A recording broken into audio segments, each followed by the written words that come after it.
वो आपकी ताकत को देखा और आपको वोट को देखा।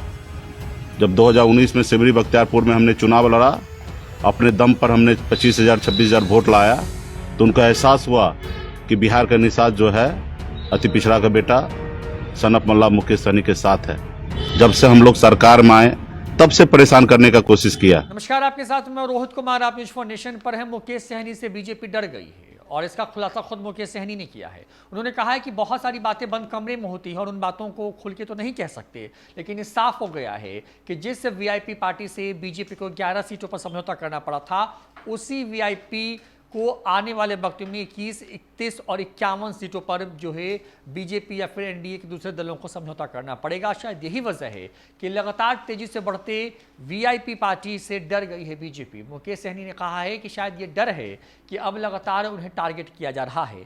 उन्होंने कहा कि जिस तरीके से उन्होंने पार्टी की शुरुआत के साथ ही जो है एक अच्छी स्थिति में जो है बारगेन किया गठबंधन के अंदर में और 11 सीटों पर चुनाव लड़ा, 4 जीत करके आए। ऐसे में उनकी बढ़ती ताकत, उनके वोटरों की ताकत को देख करके बीजेपी वाले पूरी तरीके से डर गए हैं। शायद यही वजह है कि लगातार उनको परेशान या फिर तोड़ने की कोशिश चल रही है। मुकेश सहनी ने किस तरीके से बीजेपी पर हमला बोला है, सुनिए। वो आपकी ताकत को देखा और आपको वोट को देखा।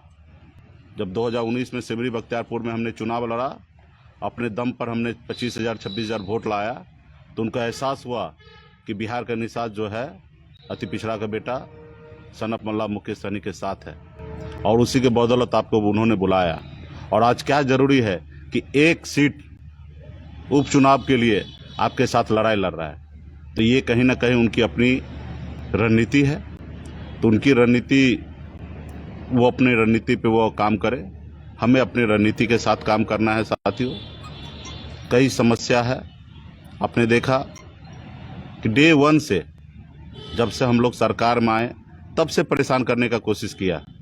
आप सबको पता होगा कि सुगौली में हमने रामचंद्र सहनी जी को टिकट दिया, गृह मंत्री जी के कहने से सीट हमारा था। उसके बाद भी हमने उनके लोगों को एडजस्ट करने का कुछ काम किया, और चुनाव के बाद आपने देखा किस तरीके से उन्होंने हमारे पार्टी से उन्होंने उनको ले लिया, अपने पार्टी ज्वाइन करा लिया। तो कहीं ना कहीं उसी समय से वो हम लोगों को देखना चाह रहे हैं कि ये क्या करना चाहेंगे, कि जानबूझ के ऐसे कुछ गलती करे जिससे हमको फायदा हो। लेकिन हमने चुप रहा। हमने अपनी ताकत बढ़ाने के लिए उत्तर प्रदेश में गया, वहाँ पे हमने मजबूती से हमने काम किया, और आपने देखा किस तरीके से वीरांगना फूलन देवी का उन्होंने अपमान किया। उसके बावजूद भी हमने जितना हो सका हमने किया, और फिर मैंने उत्तर प्रदेश में चुनाव लड़ा और लाखों लोगों ने साथ दिया और मजबूती से हमने काम किया।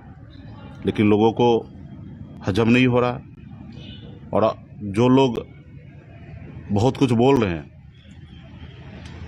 उन्होंने मदद भी नहीं मांगा। मदद मांगते तो शायद हम सोचते क्या है करना है, लेकिन मदद नहीं मांगे। फिर हमने चुनाव लड़ा। वहाँ पे सिर्फ हम अकेले चुनाव नहीं लड़े, वहाँ पे जेडीयू भी चुनाव लड़े। लेकिन आज उनके सामने नहीं बोल रहे हैं, आपके सामने में बोल रहे हैं, तो आपको कमज़ोर समझ रहे हैं, इसलिए आपके सामने में बोल रहे हैं। तो यही सब चीज़ें को लेकर, और क्या मेरा वहाँ बोलना नाजायज़ है कि हमें आरक्षण चाहिए? और आरक्षण हम किससे मांगेंगे? क्या राहुल गांधी से मांगेंगे? जिनकी दिल्ली में सरकार है उन्हीं से मांगेंगे?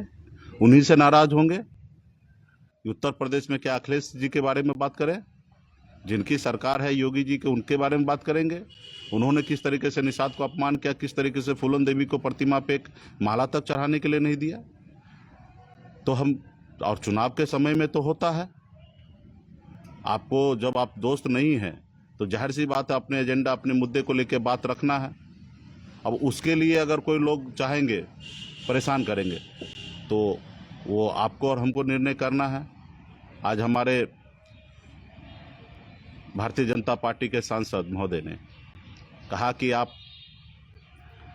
पाप किए हैं उत्तर प्रदेश में, उसका प्रायश्चित करने के लिए मुजफ्फरपुर बोछा आइए और बीजेपी को मदद कीजिए। यही समय है पाप का प्रायश्चित करने का। आप बताइए हमने क्या पाप किया? आरक्षण मांगना हम पाप है? तो मैं तो कल भी हमने कहा कि अगर ऐसे पाप अगर हजारों बार करना पड़े तो मैं करने के लिए तैयार हूँ। आपको जो समझना समझ लो, और मजबूती से हम लोग आगे बढ़ रहे हैं। इसलिए साथियों, बहुत ऐसी चीज़ है सरकार में है, काम कर रहे हैं, जो काम करना चाह रहे हैं वो काम नहीं हो रहा है।